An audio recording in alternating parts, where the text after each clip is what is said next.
when I first came here, I was I had a friend that worked here, and he kind of set me up, or kind of hooked me up to come and stay with him ended up for a few weeks. But when I first came, I was like, there's no way I'd go back there unless it was maybe a honeymoon. And at the time, I was like, I've got no intention of getting married. I was like, I'd just come out of a kind of heavy period in my life, and I was like, spending more time in Indonesia. I was like, this is my focus. I want to be in Indo. And then my friend who was here, he was like, just come over. And it was an opportunity. Like, I believe in saying yes to opportunities, or, if someone says, hey, do you want to come on a surf trip? Or if someone says, hey, do you want to do a podcast? It's like, yeah, okay, I'll do it. And my first impressions weren't that great because I just spent 6 months in Indonesia. But what I've realized, sort of given the passage of time, is that this place, it's magic. And it gives so much to people who maybe wouldn't be able to handle turning up at Desert Point or Nias when it's 8 to 10 foot.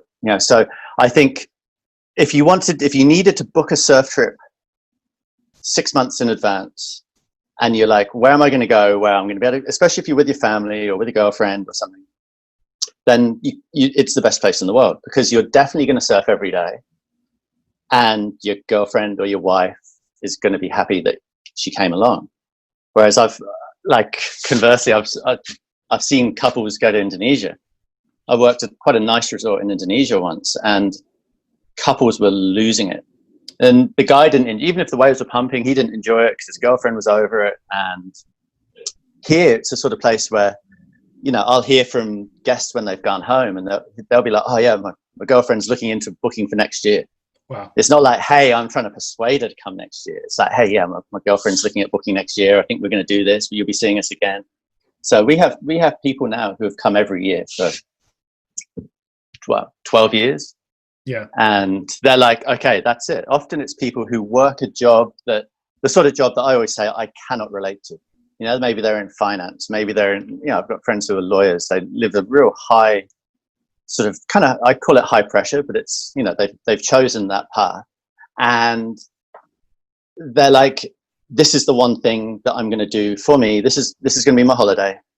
I'm going to lock it in. And then when I'm sitting in the office after doing like a 15-hour day, I'll know that I'm going back to Loeys. And they're like, it's great. It really serves it's a legitimate sort of, not only is it something that keeps people going, but I always say it's great. Like if I'm talking to friends I've got a friend who's been surfing deserts a lot lately, and he's not giving me a hard time, but he's like, oh, what are you doing in the Maldives when deserts isn't crowded and it's perfect? And I'm like, yeah, I get that. But I think that the good thing about having somewhere like the Maldives is that there's a lot of people that have got the money to do surf trips, but they haven't got the ability or the sort of ocean knowledge. They shouldn't be at somewhere like Desert Point or Nias or HTs or somewhere like that. Yeah, I mean, so having somewhere like this, if they're working that job, that high pressure job, 50 weeks a year, they don't have the time to get good enough to surf those waves, Oh, exactly. And again, it's choices. It's not a criticism. It's an observation that people make choices. And I've got a lot of respect for people who put the time in to get a really, a good job, yeah, quotation marks, but it's like a good job, kind of a high society job. And they're achievers. So they're people that have really gone out there and accomplished something. I'd be curious to know your thoughts though. Can the best 2-week vacation ever justify 50 weeks of a high pressure lifestyle like that in your mind? That would be a difficult question for me to answer, because I've only experienced one side of this sort of life. But hope Amy doesn't mind me talking about an ex-girlfriend, but I dated a girl she was from California, but she lived in New York, and she was a doctor, and she was like one of the main ER doctors, a big hospital, and she'd studied hard out, but she still loved surfing. And she was like, no, this is my career. She didn't understand me when I was like, hey, if the waves were good, it didn't matter what I was doing, I would find a way. Even from a very early age, I kind of had that attitude of, hey, if the waves are good, this is my priority. Whereas she was like, no, I've got to log on for work, and this is, or I'm studying, or I'm whatever. So it's different. It's really different. It's really hard for me to answer a question like that, because I've never experienced I haven't experienced having that drive for a career. Yeah. I think Amy touched on the fact that I had a period in my life where I was really sick. I got malaria when I was 23 or 24. And like up until that point, I was into yoga, I was into photography, and I was a surfer. Like I'd traveled, I'd been in Indo when I was 18, 19. I'd lived in Australia when I was sort of 19, 20, 21. So, and I was really, really into surfing, but I was going down this yoga path, and I'd got really interested in photography. But then after I got sick, and once I realized I was getting better, and it was like 3 or 4 years, I didn't surf for 3 or 4 years. Wow. In my mid-20s, which is meant to be, that's like the prime, that's like, I hear people say, it's the prime of your life. Yeah. And I'm like, whoa, I was in and out of hospital. I was being looked after by my mom, like literally, like having my mum do stuff that she does for you when you're a baby, sort of thing. Like I was that sick. I lost half my body weight. Unbelievable. You know, I was like, there's photos of me when I looked like I've come out of concentration camp. It was horrific. When I look at them now, I'm like, holy, who was that? It's like two different lives. So looking at myself then, I actually, Amy knows that I don't like talking about it very much. It makes me, I get this sort of clammy feeling in my body. It's like, but now that I'm talking about it, it was radical, and it was radical to go through it and then to come out of the other side. And the biggest thing that I had when I came out of that was like, the only thing I'd ever really loved in my life was surfing. Mm. And I remembered lying in a hospital bed and thinking about surfing. Like I had major surgery a couple of times, and I remember coming around after being unconscious for the surgery, and thinking about being at NIAS when I was in my 20s, like I think I was 20. And remembering waves ridden, but also remembering paddling back out and almost feeling like it was like a slow motion thing of watching water droplets fall off my fingertips. So that was a really powerful feeling of, wow, that was something I truly loved. Like I'd got deeply into the yoga, and I was like, yeah, this is it. How can anyone not be into yoga? But when I came out of the sickness, I was like, the only thing I've truly loved and truly felt like a deep connection with was surfing. Was that memory of paddling out, was it kind of imagining or an amalgam of memories and imagining what it feels like to paddle out, or was it actually a memory that was stored in your brain? It was actual memory. Like, fascinating. And like I grew up on the English Channel, like one of the worst surf zones in the world. Like we had to wait for the wind to blow onshore for 2 or 3 days before there was a little bit of wind slop, and then we'd surf, and it was howling onshore, dirty water. It was usually the middle of winter to get these big southwest storms. And so I remember when I first went to NIAS, and like that's a story in itself. But I remember the first time I got barreled, and the feeling of the texture of the water on my fingertips. And I could remember, like, it didn't happen very often, but once I'd actually been barreled, and I could remember the texture of the water inside the wave. Mm. Like I was really into my breathing. I was already like thinking a little bit deeper about things, I guess. Sure. But what I remember is kicking out from a wave. And I remember this evening at NIAS. Have you ever been to NIAS? No. To Lagundri? Yeah. Like it's one of those places, like there's major issues there, but there's absolutely beautiful waves. And when you've come from somewhere like England, you're just like, wow, this is it. This is Right. This is a utopia. And I just remember paddling back out, having that moment of being completely in the moment. And I think that was the thing that came to me when I was coming out of this sort of, sickness, or having been in hospital so much.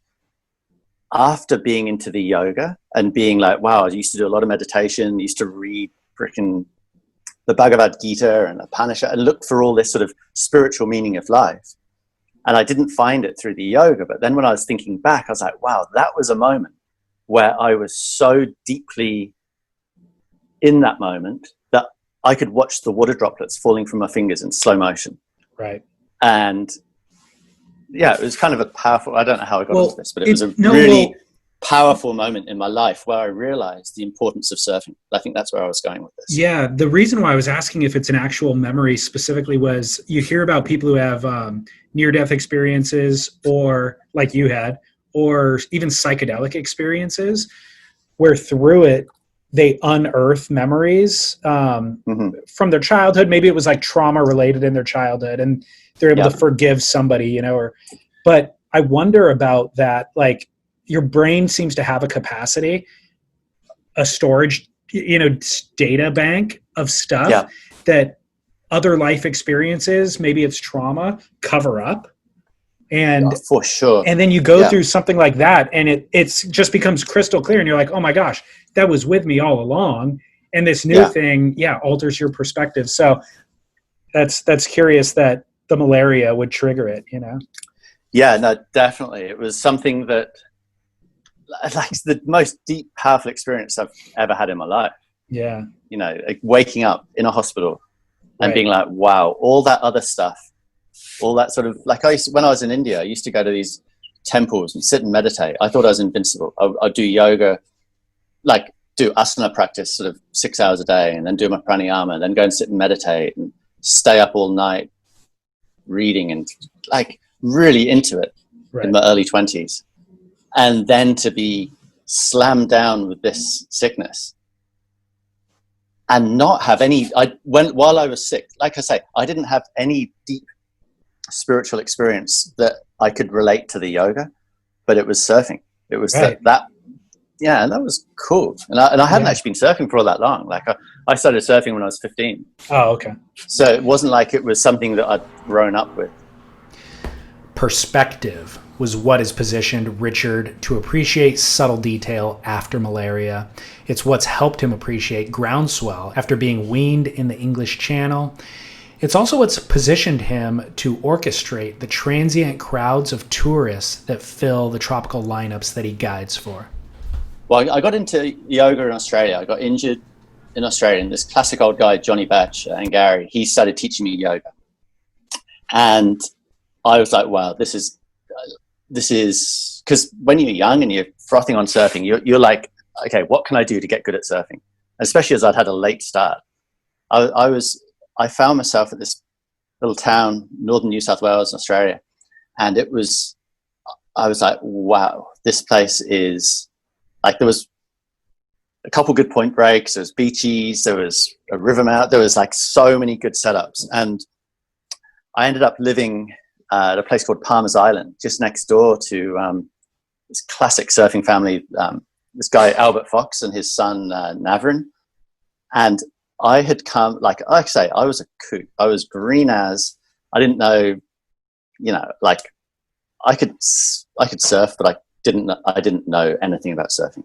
And for some reason, this guy Birdie, I think he might have felt a bit sorry for me, because he sort of took me under his wing, and he sort of introduced me to a few of the local boys, guys like Dave Trelaw and Wayne Williams, Rodney Delberg, like classic, like Nat Young, Australian legends. Yeah. And they tolerated at the time this wave. It was quite a sort of, not localized, but it was like the classic Australian surf community, super hardcore. Everyone knew everyone. If an outsider turned up, you're kind of like, oh, who's that guy? Like, these are guys that surf together for day in, day out, every swell, and then suddenly this young English guy turns up, and you're like, oh, who's this? But I guess I was such a non-threat that they could they could just be like, oh yeah, here you go, Richie, as a little Pommy guy, you know. But I ended up staying around that town for maybe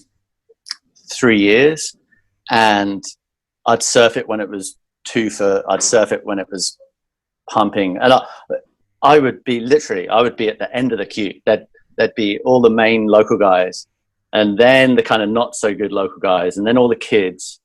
And I remember paddling for waves that local kids had kicked out of. You know, like Unreal. I was like, okay, yeah, I could kind of stand up. But like I did put some time in, and I didn't sort of make any enemies there, and I felt like I made a lot of friends, or at least people who accepted me for, you know, loving the place and loving the waves. And I think the thing about being somewhere where there's such a big A-list sort of community is that if you surf the shitty days when they're not interested, like I remember days where I'd pull up to the car park and they'd all be like, oh no, the swell's too south, it's going too fat, there was always, quite often they'd be like, oh, there's something wrong with something. Well, they would tell me there was something wrong with the waves, and I would look at it and I'm like, holy shit, there's 5 guys out. It's like waist high little runners peeling down a point. It's not cold. I'm out there. Totally. So that ended up being a real formative time for my surfing, to the point that I ended up, like I've stayed kind of on quite, you know, I've kept in touch with a lot of the guys from there. I ended up living there again after I was sick. And I whenever I think about how I ended up in this position, I feel that it was the lessons that were instilled then by surfing with guys like that who were such alpha males that nowadays you'll have guys who have been surfing for 2 years. They know some of the basics and they will paddle out and they're expecting set waves. And I'm like, I reckon I probably spent 10 years around this place that I'm talking about before one of the main local guys actually called me into a set. And it actually meant something to me. I remember there's this classic guy, this guy called Dave Trelaw. Everyone knew him as Batty. You know, like he was passed away last year, right? Yeah, it was really sad. Like I remember when that happened. Like that brought up a lot of memories, and it was the sort of thing that you almost didn't want to talk, because there were guys like Laurie Towner and Dan Ross. They were family with him, so it's not that your emotions didn't matter, but I was like, wow, that guy. You almost sort of thought he was kind of bulletproof. He was like. He'd surf in boardies with no leash in the middle of winter on like a 6 foot, like where it was pumping. It was just, and I always remember if the one time he told me to go on a wave, and I would kind of sit, you know, when you're in the presence of people like that, you kind of sit and you kind of wait. You're waiting and you're waiting. But I remember the time that someone else had just got a wave, and then he turned to me and he said, Richie, you're up, you know, and it was a good wave. And I just remembered that thing of like, if he's telling you to go, you've absolutely got to go. Yeah. And so that was kind of a big deal for me, for someone that I was a first generation, like my family knew nothing about surfing. They weren't ocean people at all. But I had spent enough time around to know that surf community was something really, really special. But yeah, Batty, he was an amazing guy. And I remember this guy, Jeremy Walters, said to me once, they said, he like 20 years ago, he said, when he passes, they're going to have to he was kind of joking. He was like, you're going to have to make a statue of him on the point and have a little button, that you can press that says guy, you know, like, because it was such a motivator. When you heard that, it was classic. Yeah. So, but you earned it. I mean, the point of the story is, if he told you to go, you had earned it, right? Well, yeah. And that was something that was like a big moment in my life. And that was the thing that I remember thinking about when I saw that he had passed. I was like, wow, that guy had such an influence on me that I didn't realize. And the way that he kind of managed the lineup. And that's something that, like, I'm the sort of perennial blow-in. Like, I've never been anywhere long enough to be a local anywhere. So I abhor localism. But at the same time, I really can see that you need some sort of, you need someone that's kind of calling the shots a little bit, because surfing, like it gets pretty ugly. Like part of our job here is trying to maintain a little bit of order, and you've got all these people that have come from all over the world, all the different sort of surfing dynamics, everyone wants to get their money's worth.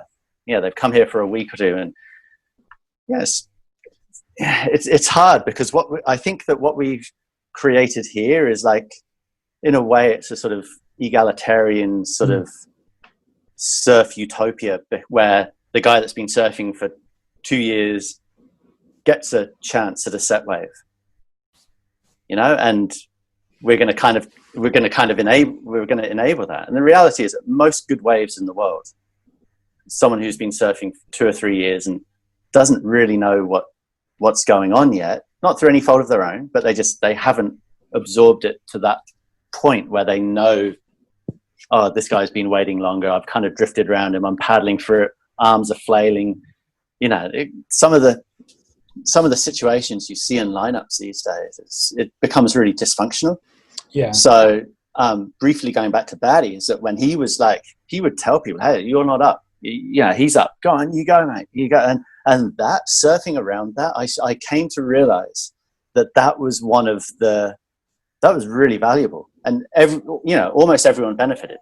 Yeah. Obviously, there were a few other alpha males that might beat their chests and be like, is he telling me when to go and when not to go? But for the most part, he made the lineup a better place. So I think, going back to your question about how do we get, did that lead to the job here and careers? I feel that some of the things I learned from him definitely made me better at doing this job. And I think it became quite clear to us early on that we were quite, like, sounds strange to say this, but we must have been quite good at the job, because we got good feedback. The people that were working for us wanted us to keep working.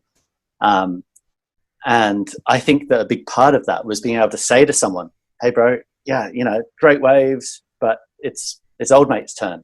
Right. Say there's some old guy, he's late 60s, hasn't had a wave yet, and there's 3 guys that are much better surfers who want to paddle 10 meters deeper.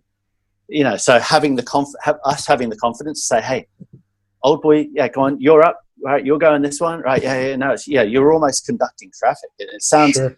Again, it sounds so wanky to say it, but it helps in this situation. This is a unique situation, doing this sort of job at a resort. It's kind of like, it's there's not many places in the world where you can have that sort of, it's not power, because we still have some people who will be like, stuck here, I'm here, I want to get my money's worth, I'm going to go. But then, we've got 3 local guys that work with us here, and they're pretty good at being like, oh, mate, you're here, this is how it works. Good. So crowd control and surf etiquette 101 is just one tiny aspect of Richard's job, but it's reflective of his job as a whole, in that you never would have written that exact detail into his job description. And in fact, the most important aspects of his work are all those thankless subtleties that his employer and his guests are probably completely unaware of. So the good parts for me now is having been here long enough to really have the confidence in myself doing the job. So it essentially has become easier. Like I answer a load of emails like most days, especially while we're busy, lots of inquiries. So my job, it's not surf guiding, but it's surf management, essentially, or surf tourism management, whatever, is answering. I try and answer every email inquiry I get. I try and answer it really quickly, and I try and do it personally. I don't write generic. I haven't got a generic sheet of answers, because that doesn't lead to bookings. Not that we do the bookings. In fact, we don't do any bookings. We are in charge of the operation once people are here on island, but people maybe will be talking to World Safaris about coming here, or Perfect Wave, or Clear, any of the surf travel companies. And then they might see us or contact us, and they'll want to ask some more specific questions just from people who are actually here, living here. Yeah. You know, it'll be like, hey, I've got for example, my 10-year-old son can surf 3-foot crescent head. I'm thinking about bringing him for his first trip to somewhere tropical to surf over a reef. When would be a good time? So then I might write, well, if he's 10 years old and he surfed there, maybe he should come early season when the waves are kind of typically smaller and cleaner, less crowded, or late season when it's, not so big. But maybe he should avoid June, July, August, when typically we have our biggest, most powerful swells. Or we'll have, hey, I'm 80 years old. I want to do a bucket list surf trip. When should I come? Hey, can I bring my family? What's it? So I answer a load of emails, all sort of surf related, but sometimes it'll be completely random. Like, hey, can I hire my own jet ski? Can I get a personal photographer? Can I get this? Yeah. Like, so there's no generic answer sheet that you can send people. So yeah, I do a lot of emails. Again, a lot of time on my phone, and it's great having a phone so that you get an email and you see you can ping back an answer straight away, and they're like, whoa, thanks for the answer. Thanks for the super quick response. Yeah, I'm going to get back to the surf travel company, and I'll make that booking. See you soon. And then I always try and do a follow-up email. Hey, yeah, stoked you're coming. Looking forward to meeting you. And it's thanks. That's all right. It's my alarm. I always tell Jonathan Warren at Surfline what the waves like every day. So I've got a little alarm on my phone that goes up. Bit of undertones, Teenage Kicks, great song. So emails, that's a big part of it. And then again, it comes back to my phone. Any sort of on-island surf questions will be directed to me. So the phone will ring. Hey, can you come down to reception? Come and talk to this guy. Oh, hey, this guy he's got a question about his room, or hey, he's got an issue with this, or hey, like the receptionists here, it's a resort. It's not a surf resort. It's like a normal hotel that has this surf. We've got a great wave at the hotel, so we have this surf operation. So anything like that. Hey, so then it can be random stuff, completely random stuff that they want to talk to me as a Westerner about. Then the more hands-on surf guiding stuff will be like, we shoot photos every day. I say that we typically watch every single wave that's ridden. So, so if someone's kind of being a bit of a snake, or someone's dropping in too much, or any sort of aggression, either myself or Amy, one of the local surf guides will talk to them and be like, hey bro, like, what's going on? And you'll have this situation where I've had it myself, where I've videoed the same guy drop in on someone like 3 times, and I'll be like, hey, look, I'll paddle out off the deck and just be like, hey, I saw that, what's going on? Let's slow it down a little bit. And sometimes they'll be quite fired up. They'll be like, no, I didn't know. Hey brother, look, I'm on the deck. That's why. Or I'll be sitting at my office, and I've got an office right in front of the wave, and I'll be like, oh, what's going on? What's going on with that guy? And then I'll walk out, ask one of the local boys who's taking photos, what's going on there? Oh, you better go out and have a chat with him. And it sounds like I'm really into survival of the fittest, and I do believe that the better surfer should get the better waves.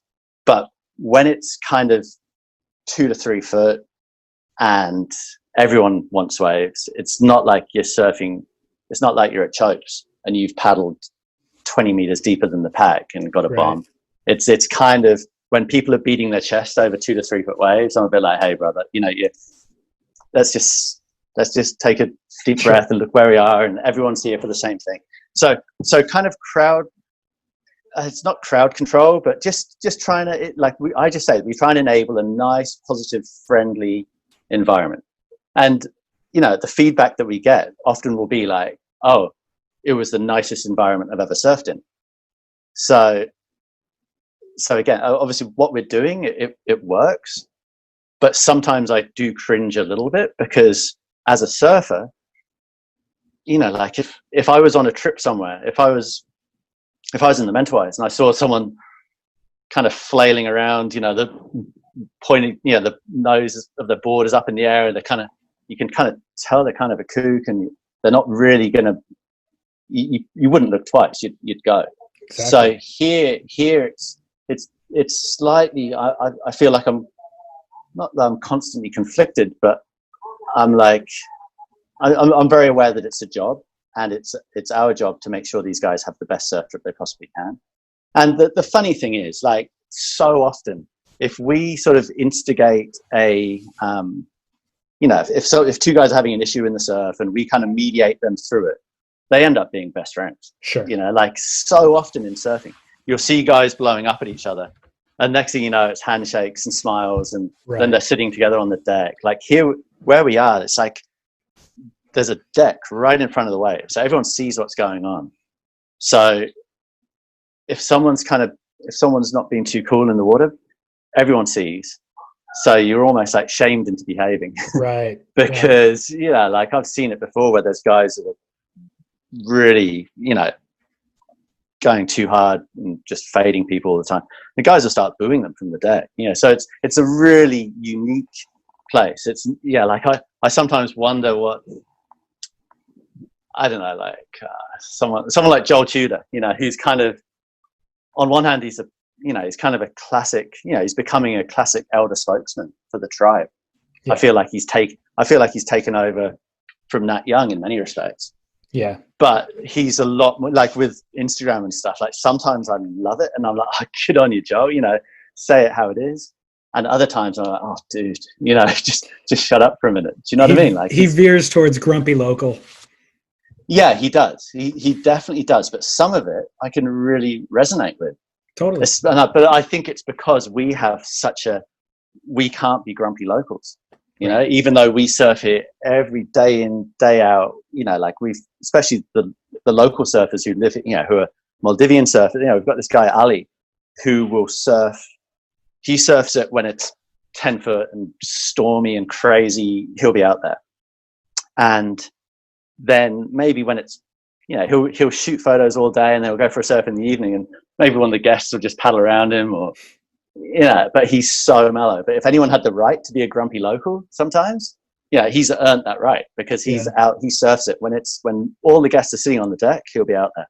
Now, I think this is something that Amy didn't touch on, but I always tell my staff, I'm like, when you meet new guests, like, the hardest thing is after we've had a really good run, say we've had a group of guests in for 10 days or a week, and they've scored, they've had great waves, and then they've left, and we've had almost like a big party when they leave, and it's like, okay, hugs and high fives all around, everyone's frothing.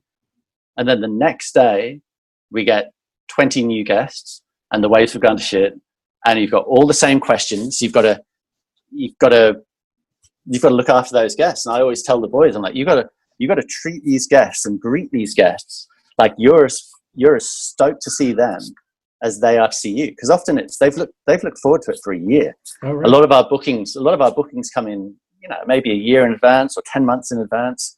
So one of the hardest things about surf guiding or being in the surf travel industry is maintaining your stoke, and like always being upbeat. You can't have a down day, because a lot of these guests, they've come in just for quite a short period. You've got to show them your best side the whole time, and that's something that's quite difficult. That's something that I find the local boys struggle with more than me, because sometimes they want to just sit on them, look at their phones, and kind of zone out, and they don't want to be talking non-stop.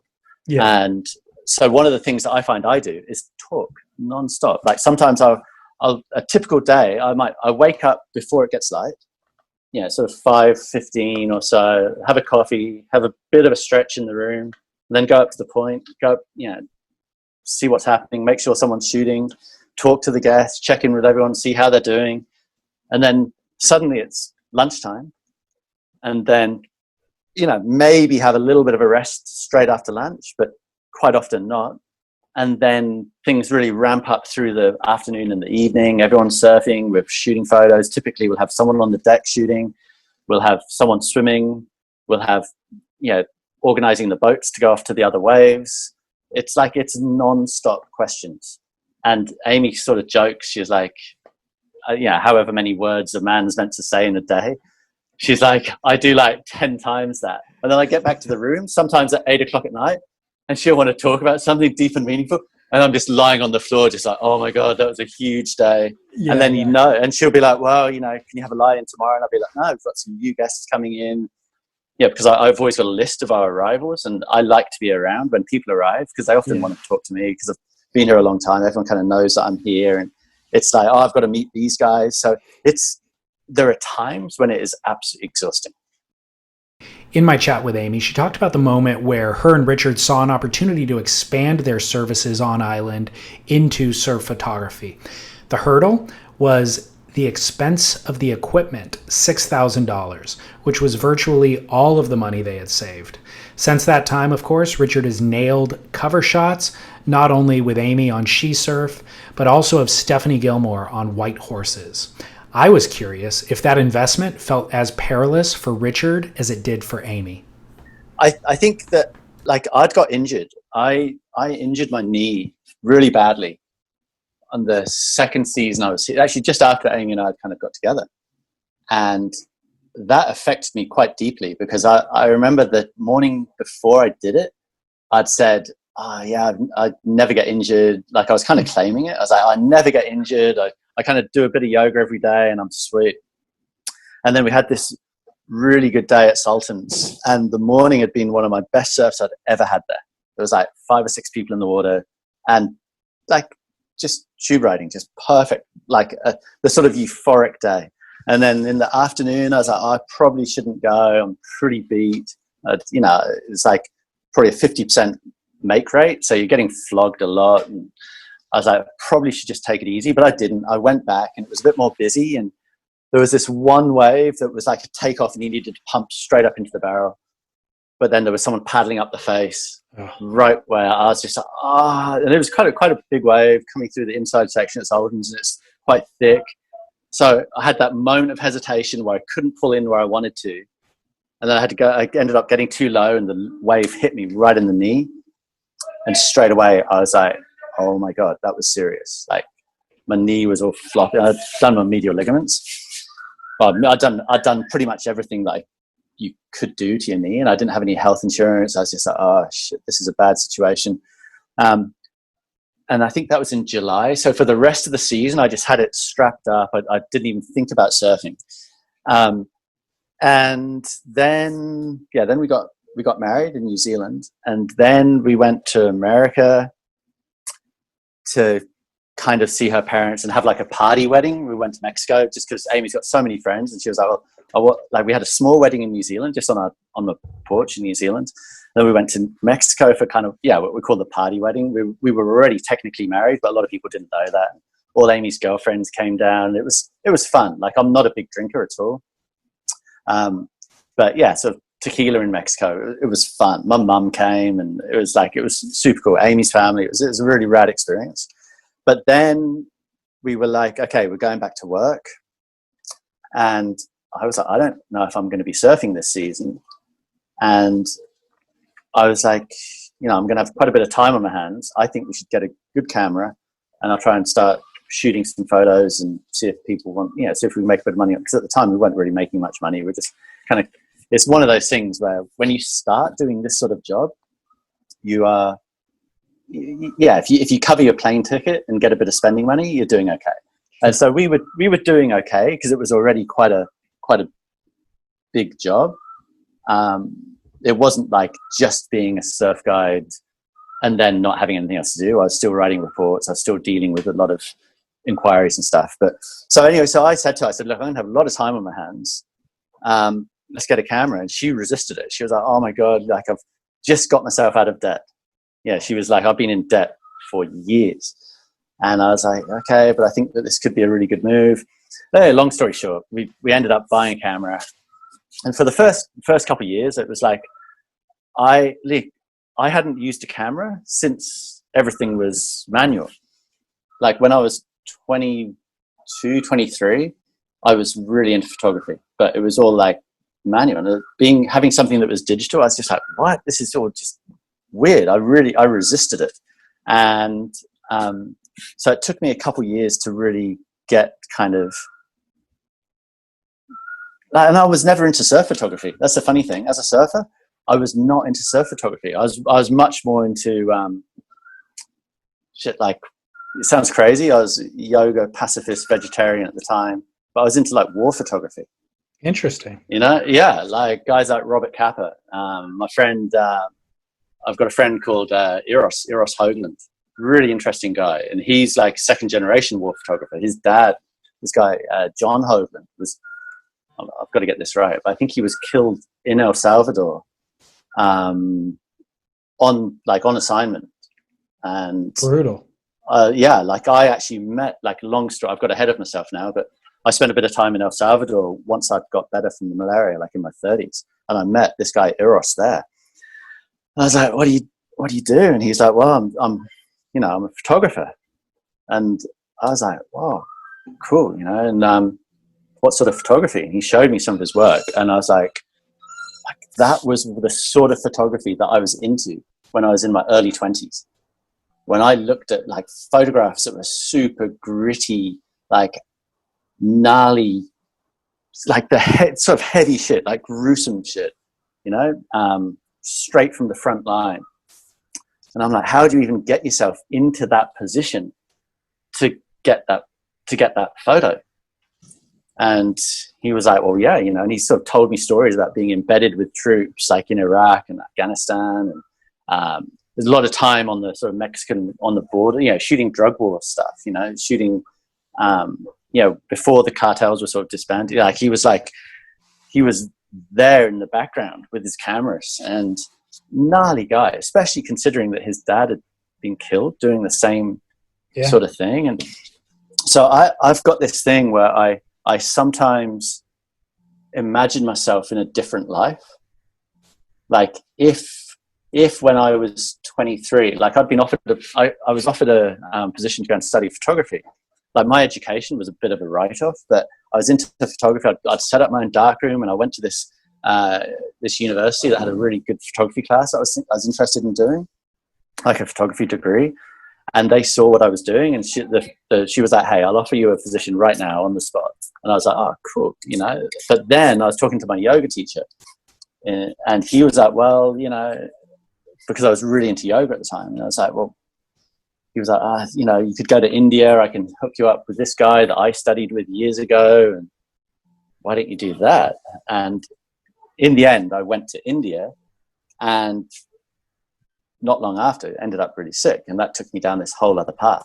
But I sometimes wonder, I have visualized this other life, and I visualize it really clearly. It's not like I'm crazy. I'm just like, wow, that would have been interesting. And what I come back to is that my friend Eros is doing what I would have wanted to do if I'd gone down that photography path and hadn't gone to India. So I became a yoga teacher and all that sort of thing. And I was like, so seeing that and talking to him, and it suddenly got me thinking about water photography. Because what I was getting at is like the first camera we got was just I think it was like a 7D with a 70 to 200, or just basically a stand on the deck or stand on the boat and shoot. And the reason I wasn't very good at it was because I didn't find it very exciting. I found it quite boring. And it's not like I was shooting amazing surfing. I was shooting pretty average surfing. Right. But so then Amy and I had gone back to Panama. We'd gone back to the US to see her family the following year. And I was in Panama, I was in Bocas del Toro. We had a friend that was living down there, and we went to see her. And my knee was still pretty bad. I wasn't surfing very much. And I was like, how do you get in that position? I kept thinking to myself, how do you get in that position? Which was my question whenever I was looking at these gnarly photographs. I think, who was it? There was a famous photographer that said, if your photographs aren't good enough, you're not close enough. I was like, how do you get close enough? And I was like, you've got to get in the water. You've got to get a water housing so you can actually be in the water. And as soon as I did that, I hit up this guy, Sean from SPO, and he was like, yeah, you know, because we were in Bocas, we flew back.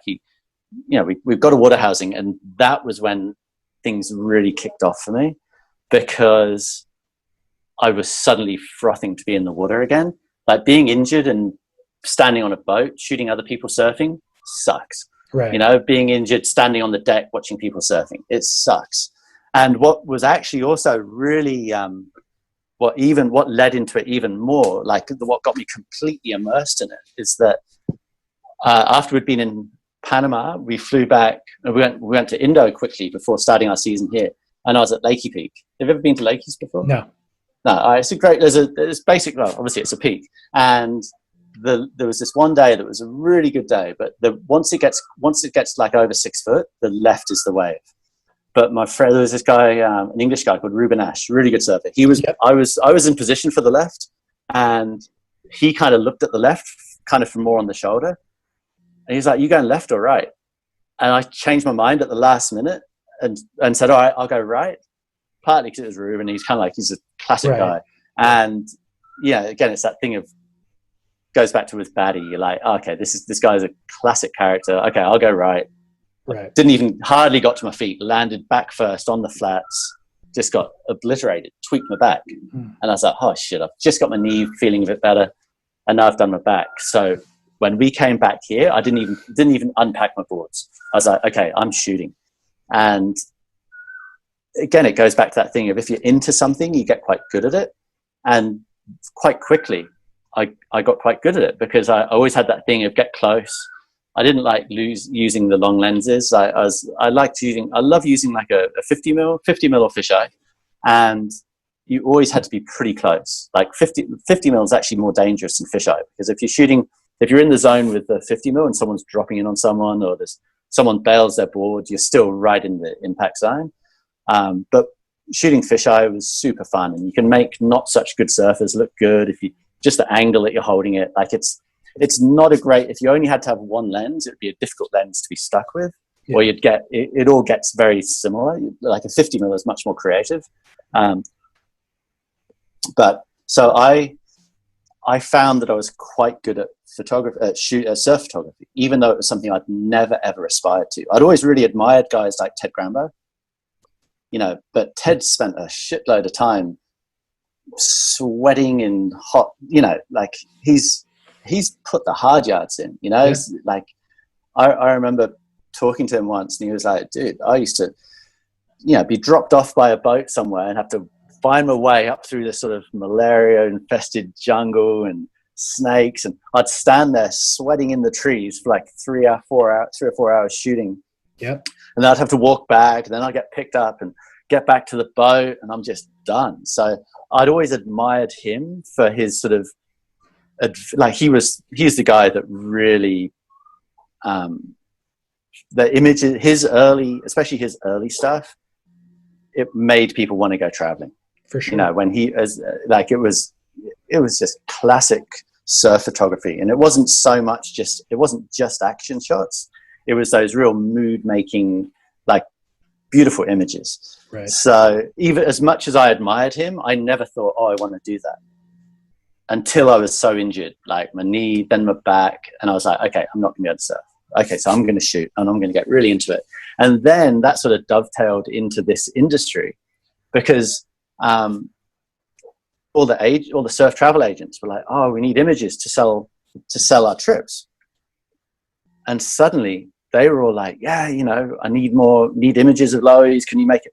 So there was a while where I was one of the only guys shooting here in the Maldives, and they would always be like, yeah, I need this. And one of the guys from World Safaris, he was like, dude, you know, your photos have sold us so many surf trips, especially sort of back in the day, like 6 or so years ago. He was just like, that was it, you know, having that picture with like the beautiful water, the easy looking perfect left, you know, the palm trees, that was the sort of stuff that really made our position here stronger.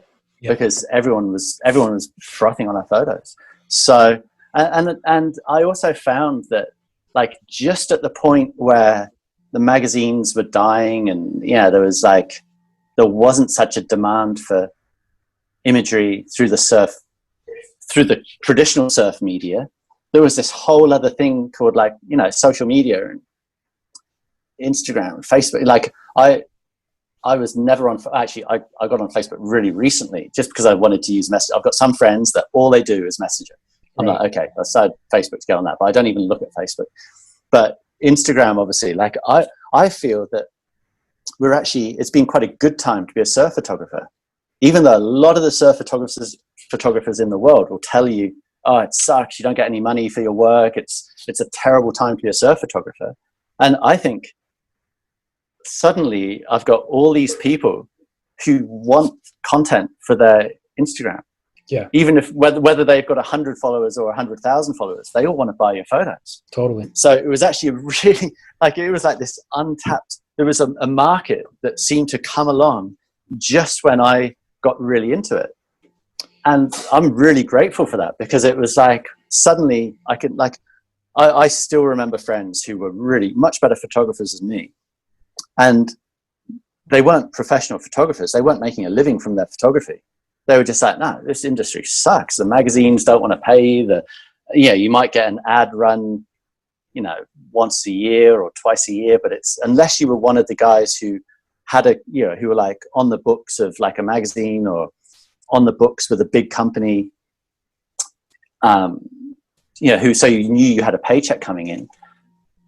It was quite a difficult time. But for me, I was like, all these people turning up and they all wanted photos, and I was happy to swim. I loved the swimming. And then it sort of escalated, because we employed a few more local boys as the business sort of got better. And it's actually really cool. We've got this guy, Ali, who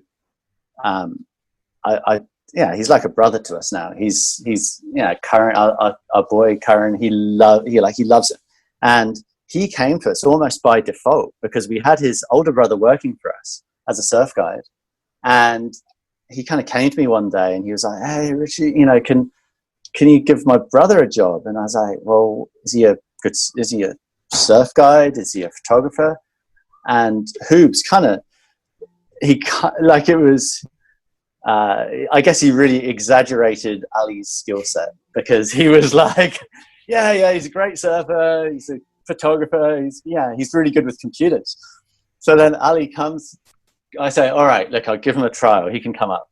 So we got him up here, and it reminded me of myself when I first went to Australia. Super shy, like completely blown away. He'd hardly ever spoken to a Westerner before. His basic grasp of English, he'd taken a photograph on his phone. And when Hoob said that he was good with computers, it was like he plays computer games. And I'm like, okay, wow, this is interesting. So I started teaching him about photography, and initially I was like, I'm giving this 2 weeks. A good friend of mine who comes here a lot as a guest, he was just like, bro, this guy, get him out. He's right. You're wasting it. He said to me, you're wasting your time. And this is someone who's actually super successful. He's got his own like law firm in Dubai. He comes down here a lot. And he was like, bro, you're wasting your time with this one, Right. And I'm stoked that he was so wrong, because we stuck with him. And it turned out that he did have a really sort of creative flair, and he had a really good work ethic. And Amy taught him about, how to use the computer and how to use sort of Lightroom or Aperture or whatever program we were using at the time. And, he got really good with the camera, and he started surfing better, and he just spent time in and around the ocean. And he was like a sponge. It was that really cool thing when someone's young enough to not have any preconceived ideas about how to do something, but they're old enough to be kind of switched on once you press the right buttons. Yep. I started teaching him how to do it. So then the business kind of we've got to the point now that we employed another guy, this guy Jai, and he's another classic guy who had never been around, had never taken a photograph before in his life. But Ali told me, he was like, oh, well, I've got this friend, and his job is to swim down from the fishing boat at 4:00 in the morning to get the bait fish into the net to catch. Have you seen the way they catch the tuna here on the poles? I'm not sure. No. It's radical. Like, Google it. They basically, you have this big pole, and it's called poling, and they just rip the tuna up into the back of the boat and then flick it back out. But you have to have these little fish for bait, and they all school up at like 3:00 in the morning out in deep ocean. So these young guys, they strap like a scuba tank on their back, and they're like, "Oh, swim down there and scare all the fish up into this net in the dark, 3:00 in the morning." So Ali was like, "Oh yeah, my friend Jai, he wants a job," and I was like, "Well, again, what can you do?" And when Ali told me that he was that confident in the ocean that he would swim down off a boat to do that, like, I was like, okay, that's gnarly. Sounds like he's going to be good at swimming around with a camera. So again, we got him up here, and you put a lot of effort into teaching someone. If you're teaching someone how to shoot photos, it's quite a commitment. But yeah, again, it was great. So now when it's like 6 foot, we're like, hey, go and shoot some photos out there. He's like, okay, boss. Grabs the camera. Yeah, off he goes, because he's so comfortable in the ocean. So that side of thing, it's been really cool. So the photography it's been great. Like, as someone, like, I love making images. It goes back to what you said right at the start. I love being all set up with my water housing setup, but I also love having a camera on the phone. Yeah, totally. So just making a living from photography now, or alongside the surf guiding and managing the surf side of the resort, it's great. It's I feel really, really lucky. I want to ask you about fitness. How old are you? 50, nearly 50, 49, be 50 soon. You've talked about yoga a bit, but how do you maintain the level of health and fitness and athleticism that you need to be able to live that lifestyle? Good question. I see a lot of people who cannot maintain it because they drink too much. There's so many people in this industry who get sucked into the party every night thing. And it is every night on the Loews deck, it's a party. So I haven't had a drink, haven't had any alcohol for 18 months, I think. But even before that, I was very aware of it's something I say is that you cannot be, if you're partying at 11 p.m., you're not going to be very good with the guests at 5:30 a.m. You're hungover, you're grumpy, you just don't want to talk to people. It's like so I again, quite a sort of, it's a poignant moment for me. I've got this friend, some friends in Raglan, Tim and Suze and Phil and Bernadette, and when I was in Raglan, I used to have a glass of wine every night for 3 months. Like, everyone who came up to the house or whatever, it was always like, hey, let's have a drink, glass of wine with dinner, or beer before dinner, and then a glass of wine with dinner. And I realized I was having a drink every single night, because then here on the deck at Loews, it's a party every night. Doesn't matter, every single night, because it's an all-inclusive resort. So the guests, they'll go and get a tray of beers. The waiter will come along with a bottle of wine. It's like you could drink a shit ton every night. And I never did. Like, there were times when we had big groups of Australians. Like, it's something that I kind of cringe about, but guys would get you and pretty much put their arm around you, like, come on, mate, have a fucking beer with me, mate. Like, what's wrong with you? And I'm like, well, you might sleep until 10 a.m. tomorrow. I'm going to be up at 5:30, and I want to be, I used to have one beer with them, and then I would, sounds funny. I haven't admitted this to many people, but I used to, like, I love tea. Like, I'm a pommy. So I would make tea, a black tea, in a beer mug. So if you're standing on the deck with a beer mug and it's got this sort of light brown liquid in it, you can be one of the boys. Yep. So I would do that night after night, standing on the deck with a beer mug. Sometimes I'd put like a slice of lemon in it or something. And I would be there drinking tea, cheersing the boys. Yeah, epic day, great day. Because I just knew that I've never been a big drinker. Like, I've always enjoyed alcohol. I've always enjoyed 1 or 2 drinks. But a lot of the guys who come here, they would drink a lot. They would really smash it. So one of the main ways I've maintained my health and fitness is not drinking. I think it's a huge one. And I think what I see here, the peer pressure for people to drink, like, especially amongst Australians. Like, I love our Australian guests, but a lot of them are just like, yeah, literally, they'll be like, what's wrong with you? Why are you not drinking? Yeah. And I'm like, I don't want to drink. Oh, come on, mate. you know, and they will push you and push. And I've seen it where guys have told me, "Oh no, Richie, I'm not going to surf. It's going to be low tide early. The wind's going to be good. I'm going to get up. I'll be up here early. I'll have a surf." Turns out they were still partying at 3:00 in the morning. Yeah. So some guys, like I've seen it on boat trips too, but that's another subject. Well, but even if they do get up in the morning, you're not going to perform at your optimal level. No, nothing. And that's like the cool thing about looking at where Kelly is now. Like where Kelly is now, it's really, really an exciting time because he's really, really like it's motivating so many people. Hey, Karen Bear, what have you got? Oh, you've got a giant hermit crab. Yeah. Hey, so it's like all those people saying, "Oh, I think you should retire. When's he going to retire? What's he doing? You should make way for someone else." I really disagree with that. As someone who's a year older than him, I find it really, really motivating and quite sort of inspiring to see what he's still doing now, because the level that he's surfing at, obviously, is I always say it's kind of crazy when you bring him up as a comparison, but from a health and fitness perspective, and looking at your diet, looking at your lifestyle, I find it really inspiring. Yeah. And I think I'm not alone. I think there's a lot of people, a lot of guys who are in their late 40s, 50s, who are looking at what Kelly's doing and they're going, wow, okay, so if you don't drink too much, if you eat as well as you possibly can, and you avoid the stuff that you know is kind of bad for you, and you do some sort of body work, like I do every day, I do a bit of yoga. Every day I'll swim or I'll be in the ocean doing something. And I think that's where he has really done so much. Not like competitive surfing. I'm not really that interested, or I really don't care that much about competitive surfing nowadays.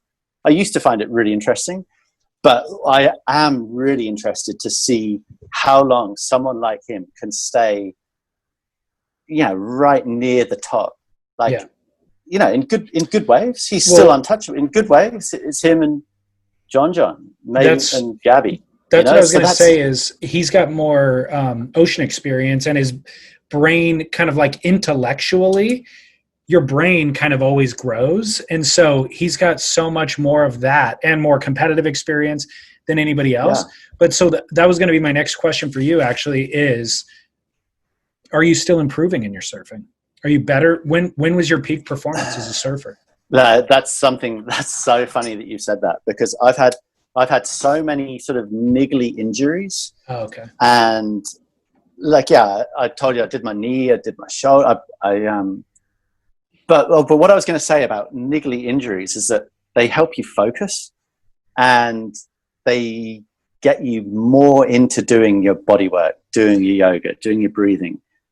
And so sometimes having a few niggly injuries, because you're always trying to make a comeback. It's like I always remember, like I haven't been sick for ages, but I remember if you got sick, sometimes you felt way better after you'd been sick. It's like, I guess it was some sort of detox or something. But reset. After I've had an injury and then I'm feeling good again, I feel like I improve a bit. But I think Amy said this in her podcast, but she was like, when she talked about how much she surfed, she was like, oh, I should probably surf a lot better than I do. And I'm like, it's all, something I always come back to is that I grew up surfing on the English Channel. Then I surfed in the Atlantic. Then I had my formative years as they were surfing in Australia. And then from 24 to 28, I was completely screwed. Like I had to pretty much learn how to walk again at one point. I was that sick. So now to have got to the point that in my 30s and 40s, I got fairly sort of competent at surfing. Like for me, I always say that I say that I'm good at surfing when it's like 4 to 8 foot. I feel like in small waves, I kind of struggle. Yeah. And in big, crazy big waves, I'm not that interested. Like we spend a lot of time at P-Pass, but there I was pretty much shooting photos nonstop. I was the only photographer. Like here, I've got other guys shooting photos, so I can surf a lot more. But there, if I didn't get someone's photo and I was account photographer, people are like, well, what are you doing? Yeah. So, but what I was going to say is that there were times when I looked at PPAS and I was just like, even if I'm just completely not, I would not be interested in that. Some of those days where it's like Mikey Wright and Alex Gray and, Jay Davies, guys like that who were absolutely, it's not that they were charging from a sort of crazy, Mikey looked crazy. Mikey Wright had this crazy look in his eye.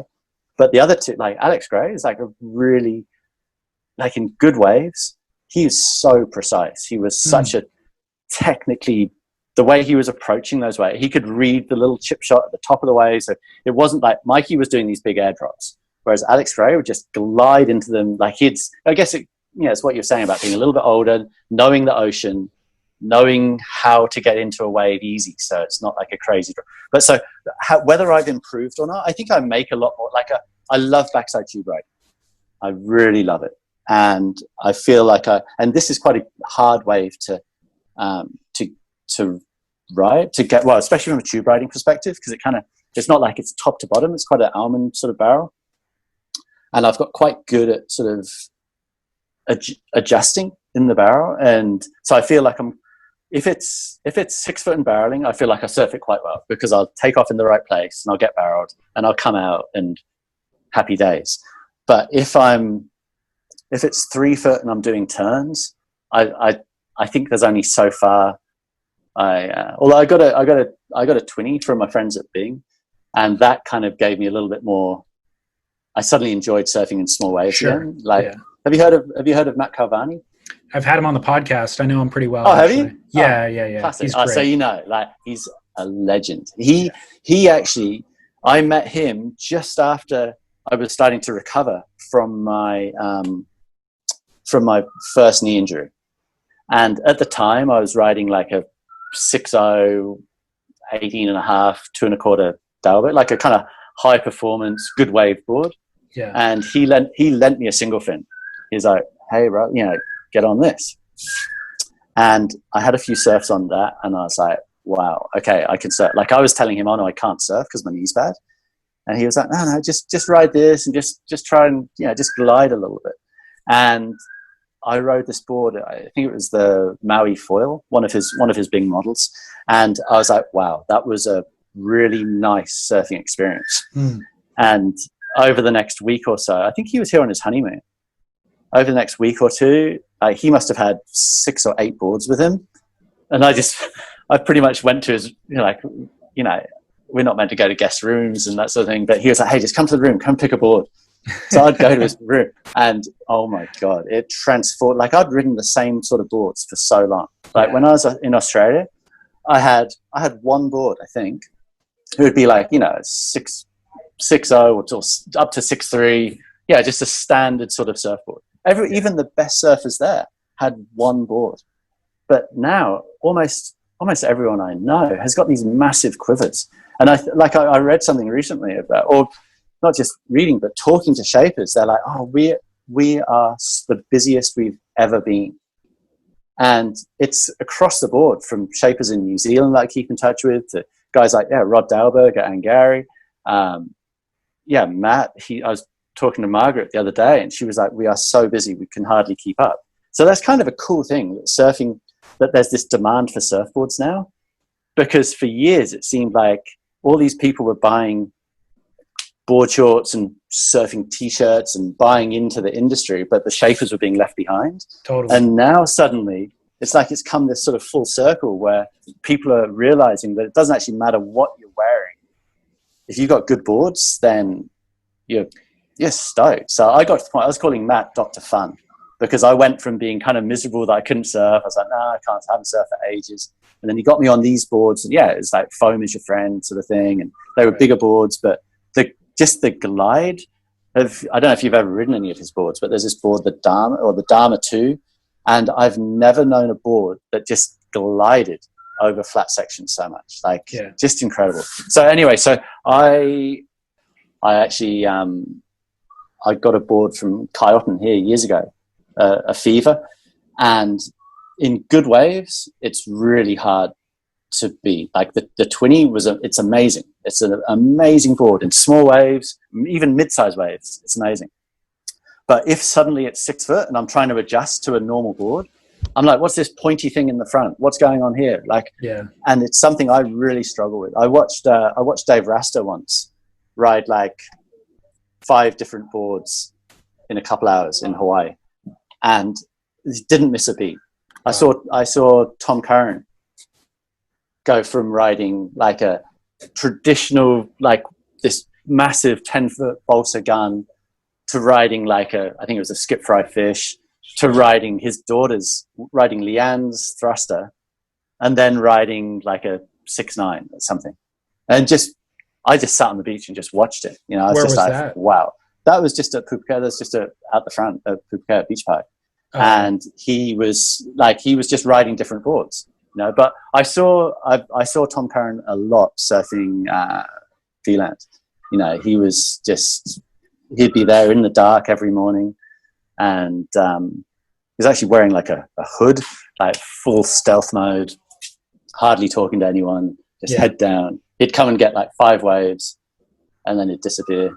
You know. Fascinating. But classic character. So boards at the moment, because it's peak season and the swell's kind of, you know, it's kind of pumping, I'm riding either like a 5'9", 5'10". You know, I've got these Channel Island Fevers that are good. But any time in between when it's not pumping, I'm on the Bing Twin Fin or Bing Quad. Final question that I have for you is kind of related to health and fitness. Mm-hmm. I got some feedback from listeners about Amy's vitamin C recommendation, saying it sounds very pseudoscience-y. What are your thoughts on vitamin C? Is it the cure-all? Look, what I would say is that we like, it's, you know, like times like this, you don't want to go make any bold claims, but in this environment where we have people coming from all over the world, like it's radical. People get off the plane, they've flown from their winter to here, they've been on a plane, they come here, they want to shake hands, they want to give you a hug, they want to, like, and then we all kind of eat. It's like, but we never get sick since we started taking the vitamin C. Before I started doing that, and it's not just the vitamin C, obviously, like I've stopped drinking. We eat as healthy as possible, although at the moment it's tricky. I find it's quite remarkable. And the research that she's done, and you're like, why is this information? And she was like looking at some like PubMed papers and things that are peer-reviewed science. And you have to say, well, how is this not more public information? Like, I haven't heard anything with any of the talk or anything I've read about the current situation. I have not heard anything about, hey, boost your immune system, take some vitamin C. Yeah, stop. Like, alcohol sales went through the roof. Right. I know friends in Australia and New Zealand, like, oh, what have you guys been doing when they're in complete lockdown? Drinking, 10 a.m. beers. 10 a.m. beers was the call. I'm like, what are you doing? Yeah, like, to me, that was just, you know, there should have been people really promoting, hey, maybe slow down on the alcohol. Maybe don't, if you smoke, maybe try and cut back. Get as much fresh air as you can. Get as much vitamin D as you can. Take vitamin C. It's up to you whether you want to do it. Again, it's personal choices. It comes back to careers. If people want to make the choice to look after themselves and do the best thing they possibly can, like for us, it's the proof is, it's literally, it's the most remarkable thing I've ever experienced. You know, if I've been feeling a bit under the weather and I smash it, I'm just like, yeah, this is great. So I'm really grateful to her that she did the research. Like it wasn't like she just read one thing and she's like, oh yeah, I'm going to take lots of vitamin C. She, you know, she cross-referenced. Like, she's like, again, talking about gratitude, you know, her as a mother and a wife, well, as a wife first and then being a mother, I feel like I got so lucky. Like, a lot of my friends tell me that I do, you know, punching above your weight. Yeah. So I feel really blessed that she did the research, and it's like, she doesn't push it on people. Like, she'll be like, well, this is what I do. If someone asks her, hey, how do you stay kind of so healthy and like that's a big part of it. Taking plenty of vitamin C. Well, I've been doing 4,000 milligrams a day ever since I talked to her. Really? Yeah. Like good. Yeah. Like, and spread it out through the day. And it's one of those things that I really, I'm blown away by it. So, but there doesn't seem I'm blown away by my wife. That's awesome. Yeah, she's amazing. Yeah. That, and again, congrats on that cover shot for She Surf too. That's an incredible image. Yeah. It was like, the funny thing is, like, I didn't absolutely love that one. I thought the ones where she sort of, I like the more traditional pig dog, but yeah, she was determined to go hands free. Like she'd had a few where she was just sliding into them, butt dragging into them. And then she was like, I've got to get a couple hands free ones. So she was actually really pumping through and that's rad, like, it's especially so rad. Yeah. It's like, I've always loved women's surfing.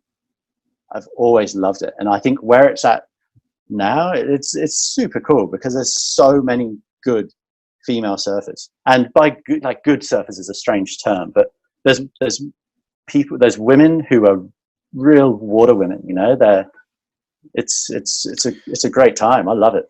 Awesome. Well, I really appreciate you taking so much time. I think this is going to be a really good, like, bookend series of interviews. Thanks. Great to meet you. Great chat. Yeah. I'll be in touch. See you in the water sometime. Okay.